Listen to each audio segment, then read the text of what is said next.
ரூபம் டிவி நண்பர்களுக்கு வணக்கம். சுதந்திர தினத்திற்கும் குடியரசு தினத்திற்கும் இன்னும் நம்மில் பல பேருக்கு வித்தியாசம் தெரிவது இல்லை. ஒரு சிலருக்கு மட்டும் தெரிந்திருக்கிறது. இந்த வித்தியாசத்தை ஒவ்வொரு இந்திய குடிமகனும் கட்டாயமாக தெரிந்து வைத்திருப்பது நமது கடமை. சுதந்திர தினம் என்பது வெள்ளையர்களிடமிருந்து விடுதலை பெற்ற நாள்.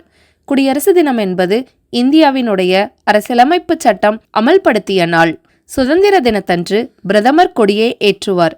குடியரசு தினத்தன்று குடியரசுத் தலைவர் கொடியை ஏற்றுவார்.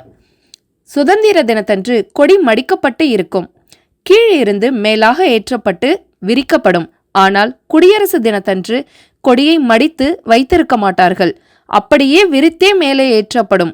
சுதந்திர தினத்தன்று பிரதமரும் குடியரசு தினத்தன்று குடியரசுத் தலைவரும் ஏன் கொடியை ஏற்றுகிறார்கள் என்றால், பிரதமர் என்பவர் மக்களால் தேர்ந்தெடுக்கப்பட்ட பிரதிநிதி, அரசின் தலைவர். அதனால் அவர் சுதந்திர தினத்தன்று கொடியை ஏற்றுவார். குடியரசுத் தலைவர் என்பவர் அரசியல் அமைப்பின் தலைவர், அரசியல் அமைப்பின் முழு முதல் காவலர். இந்தியாவினுடைய குடிமகன் குடியரசுத் தலைவர் என்பதால் குடியரசு தினத்தன்று அவர் கொடியை ஏற்றுகிறார்.